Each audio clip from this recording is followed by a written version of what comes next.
I hate confidence and overconfidence in virtually all people. The power is actually in humility. And it's our lack of humility that is preventing us from moving successfully through life. It is our lack of humility that has our kids valuing gold chains, gold fronts, designer jeans, Air Jordans, all of this false bravado, false confidence, all of this attitude and carrying ourselves as if we own the world, as if we're the smartest, most righteous people on the planet. It's the humble lie that is killing us.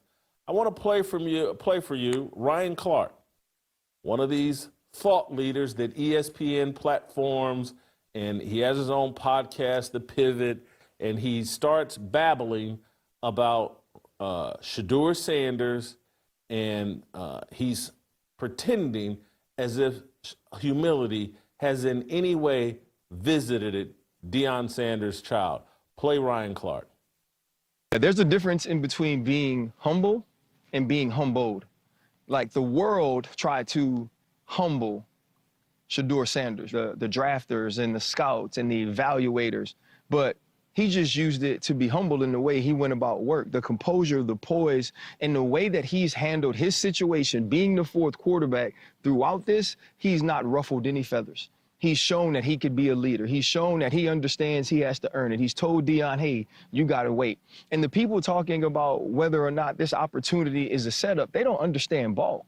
There is no success without an opportunity. And there is no such thing as luck when they say preparation meets opportunity. But this man's been preparing for this moment his entire life. And think about the amount of Deion Sanders jerseys that have been sold. Think about the way people watch that game. Those are not Cleveland Browns fans. Those are Deion Sanders fans. And the owner, Jimmy Haslam, said, you know what? Andrew Berry made this pick. And if I'm Andrew Berry, I'm rubbing my hands like Birdman, right? Because we all knew who this man was. We all knew what he'd accomplished. We all knew what he was made of. And for him to go out there on a night that he wasn't supposed to be the starting quarterback, on a night where he hadn't gotten the reps with those people he'd be working with, and show out, showed exactly why he should have been drafted earlier. But this is what it is, man. Sometimes, man, you got to have a setback for the get back to be historic. And I believe that's what Deion Sanders showed us in his first night under center as a Cleveland Brown. Everything Ryan Clark's saying there is 1,000% speculation.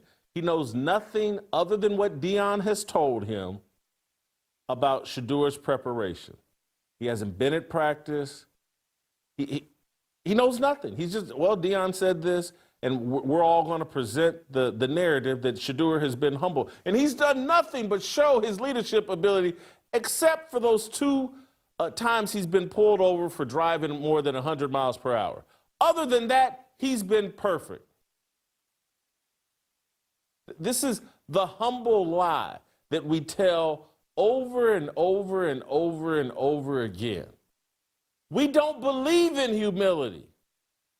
Because if we believed in humility, we would be sitting there thanking NFL draft people for humbling, for attempting to humble Deion Sanders.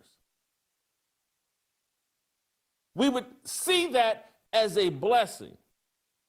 Anybody that tries to humble me or tries to humble anybody on this planet is actually doing a good thing. But people like to front that they have a biblical understanding. And we like to lie about that. Deion Sanders tanked his own draft status with his lack of humility. He was someone in need of being humbled. No different than Deion Sanders. Deion Sanders got away with not being humble because he was given so much God-given talent that he didn't have to, and he played a position where he didn't have to.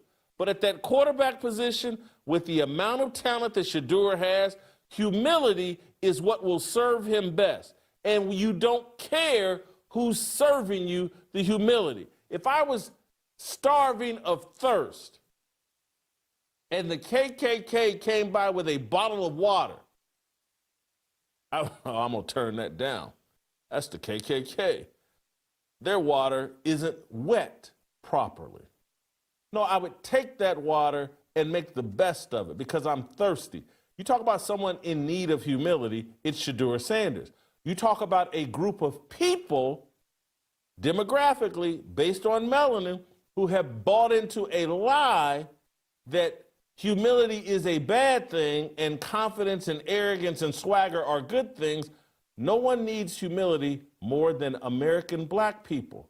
We reject it.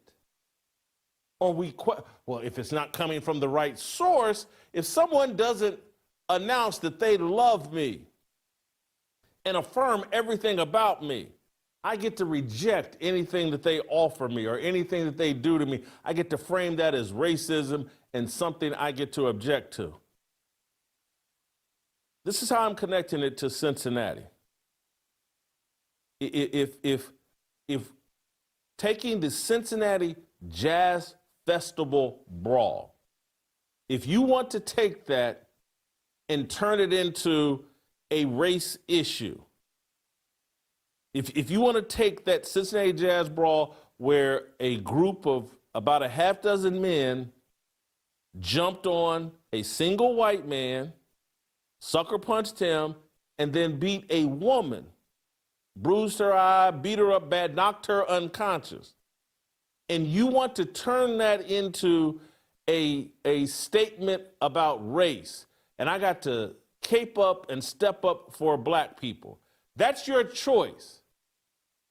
But if anybody watched this video, if anybody sees men and women kicking a man while he's down, if anybody sees a picture of a woman beaten, knocked out, and says, hey, I'm going to organize a press conference at a church in Cincinnati, and black leaders are going to complain, hey, why isn't this white man that's getting kicked in the head, why hasn't he been charged? That's a group of people in need of some humility. If you see that event as racial, and your reaction isn't like, man, I got to be humble here. But your reaction is, no, I'm going on the offensive. The white man that pushed someone or slapped someone in the face, he must be charged. That's what happened yesterday in Cincinnati.